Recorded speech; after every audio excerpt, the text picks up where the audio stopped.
کچھ دیر تک قراچہ پر تیز حملے کرنے کے بعد ایک موقع پر اس نے قراچہ پر اپنی تلوار برسائی اور اس کی تلوار کو قراچہ نے اپنی تلوار پر روکا تو کوشان خان ایک دم حرکت میں آیا۔ اپنا دایاں ہاتھ آگے بڑھا کر اس نے اپنا ہاتھ قراچہ کی پیٹی میں ڈالا، پھر ایک جھٹکے کے ساتھ اس نے قراچہ کو اٹھا کر فضا میں معلق کر دیا۔ کچھ دیر تک اسے اسی حالت میں رکھا۔ اس کے بعد اس نے آگے بڑھ کر بڑے آرام اور نرمی سے چنگیز خان کے سامنے ڈال دیا تھا۔ اس کے بعد وہ پیچھے ہٹ کر کسی غیر فانی شاہکار کی طرح کھڑا ہو گیا۔ کوشان خان کے ایسا کرنے سے چاروں طرف چپ اور خاموشی طاری ہو گئی تھی۔ کوشان خان بھی کھڑا ہو کر چنگیز خان کی طرف غور سے دیکھے جا رہا تھا۔ قراچہ کچھ دیر تک زمین پر پڑا رہا، پھر چنگیز خان کے کہنے پر وہ اپنی جگہ سے اٹھا اور اسی نشست پر جا کر بیٹھ گیا جہاں سے اٹھ کر مقابلہ کرنے کے لیے آیا تھا۔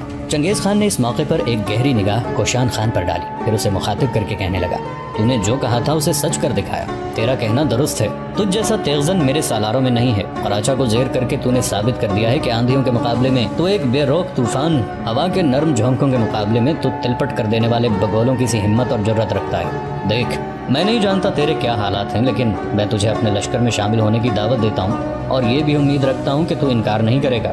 چنگیز خان جب خاموش ہوا تب غور سے اس کی طرف دیکھتے ہوئے کوشان خان کہنے لگا، یہ میرے لیے ایک سعادت ہے کہ آپ مجھے اپنے لشکر میں شامل کر رہے ہیں۔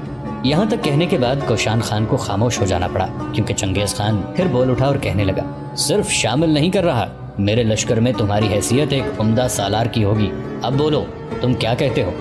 جواب میں کوشان پھر بولا اور کہنے لگا، خان اعظم، میں پہلے ہی آپ کو بتا چکا ہوں کہ میرا تعلق سمرقند سے ہے۔ میں اپنے گھر والوں کو یہ بتا کر نہیں آیا تھا کہ میں خان اعظم کے لشکر میں شامل ہو جاؤں۔ میں نے آپ اور آپ کی سرزمین کے متعلق بہت سی باتیں، بہت سی کہانیاں اور داستانیں سنی تھیں۔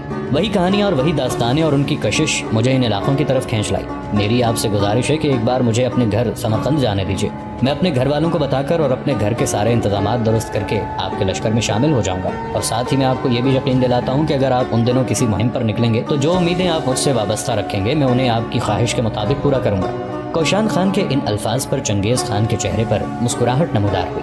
پھر اس نے اپنے چھوٹے بیٹے تولائی خان کو بلایا، اس کے کان میں کچھ کہا جس پر تولائی خان وہاں سے ہٹ گیا۔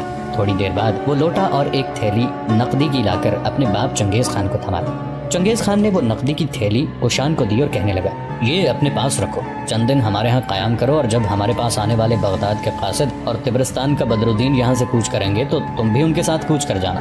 اس کے بعد خاموش رہ کر چنگیز خان کچھ سوچتا رہا۔ اس دوران اس کے چہرے پر ہلکا سا تبسم نمودار ہوا اور پھر وہ کوشان کو مخاطب کر کے کہنے لگا، کوشان خان، میں کوئی چیز چھپاؤں گا نہیں، میں نے تم جیسا عمدہ اور اچھا تیغزن آج تک نہیں دیکھا۔ قراچہ جسے تم نے زیر کیا ہے، جسے تم نے ہرایا ہے، میرے سالاروں میں بڑا عمدہ اور ایک نایاب تیغزن خیال کیا جاتا ہے، لیکن تم نے اسے بڑی آسانی سے زیر کر دیا، اور پھر جس طرح تم نے اس کے کمر بند میں ہاتھ ڈال کر فضا میں بلند کیا اور میرے سامنے ڈال دیا، ایسے طاقتور شخص کو ہمارے ہاں دیوتا تسلیم کیا جاتا ہے۔ میری ایک اور بات غور سے سنو، یہاں قیام کے دوران اگر میرے اس شہر میں جو زیادہ تر یورتوں، جھونپڑوں، چمڑے اور اون کے خیموں پر مشتمل ہے، اگر تمہیں کوئی خوبصورت لڑکی پسند آئے اور اسے تم حاصل کرنا چاہو تو اس کا انکشاف مجھ پر یا میرے داماد قنجار پر کر دینا۔ وہ لڑکی کیسی ہی صاحب حیثیت کیوں نہ ہو، اسے تم سے بیاہ دیا جائے گا۔ یہاں تک کہنے کے بعد چنگیز خان پھر رکا اور اس کے بعد اس نے اپنے داماد قنجار کی طرف دیکھا اور کہنے لگا، قنجار، کوشان خان کو اپنے ساتھ لے جاؤ، اسے کسی اچھے اور عمدہ یورت میں ٹھہراؤ، جب تک یہاں قیام کرے اس کی تواضع اور خدمت میں کوئی فرق نہیں آنا چاہیے۔ چنگیز خان کے یہ الفاظ سن کر قنجار حرکت میں آیا، آگے بڑھا، کوشان خان کا ہاتھ اس نے پکڑا، پھر کہنے لگا، تم میرے ساتھ آؤ۔ کوشان خان چپ چاپ اس کے ساتھ ہو لیا۔ دونوں مختلف چمڑے اور اون کے خیموں اور یورتوں کے اندر سے گزرتے ہوئے آگے بڑھنے لگے تھے۔ یورت چھکڑوں کے اوپر نصب کیے ہوئے چمڑے کے بڑے بڑے خیموں کو کہا جاتا تھا، اور ان چھکڑوں کو کئی برفانی بیل کھینچتے تھے۔ ایک بڑے خیمے کے سامنے جا کر قنجار رک گیا۔ اس خیمے کے ایک طرف دو لڑکیاں تیغزنی کی مشق کر رہی تھیں۔ قنجار کو دیکھتے ہوئے وہ بھاگتے ہوئے اس کی طرف آئیں۔ جب وہ قریب آئیں تب قنجار مسکراتے ہوئے کوشان خان کو مخاطب کر کے کہنے لگا، ان میں جو دائیں جانب ہے یہ خان اعظم چنگیز خان کی بیٹی اور میری بیوی توبائی ہے، اس کے ساتھ جو نوعمر لڑکی ہے یہ اولون ہے، یہ میری چھوٹی چچا زاد بہن ہے۔ کوشان خان نے اس موقع پر ایک گہری نگاہ اولون پر ڈالی۔ وہ نوعمر تھی لیکن قد کی خوب تھی۔ اس کی شخصیت ایسی تھی جیسے لمحوں کے آئینوں کے اندر جالوں کے سنہری پیکر اور رنگوں کی پرکیف فضا اور گلشن ناؤ کے صحن میں لالائے گل کی مہک آن کھڑی ہو۔ اس کی نیلی سلگتی آنکھیں قدرت کے کمال کی صنائی تھی، اس کا بلور سے تراشا بدن حسین تجسیم کی زیب و زینت، اس کی خوبصورت پتلی نوکیلی انگلیاں، نازک سجیلے ہاتھ، لمبی گردن، مرمری بازو، دہکتے لب، لچکتی کمر، سینے رخ عارض اور ریشمی بال اسے ایک قیامت کا روپ دے رہے تھے۔ جب وہ بھاگتی ہوئی قنجار کی طرف آئی تھی تو یوں لگا تھا جیسے حسن کی حسین انگڑائیاں اور جمال کی کرنوں کی ان گنت رانائیاں اٹھ کھڑی ہوئی۔ چند لمحے اولون نام کی اس لڑکی کو غور سے دیکھنے کے بعد کوشان خان نے ایک دم اپنی نگاہیں ہٹا لی. پھر تعجب کا اظہار کرتے ہوئے قنجار کو مخاطب کرتے ہوئے کوشان خان کہنے لگا, کیا ایسی نازک اندام لڑکیاں بھی تیغ زنی کرتی ہیں؟ کوشان خان کے ان الفاظ کے جواب میں اولون بولی, تم مجھے دیکھ کر نازک مزاجی کی گفتگو کر رہے ہو؟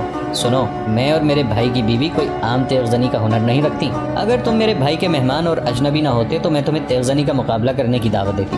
تمہارا قد کاٹ اور تمہارا چہرہ بتاتا ہے کہ تم کسی اجنبی سرزمینوں کی طرف سے آئے ہو.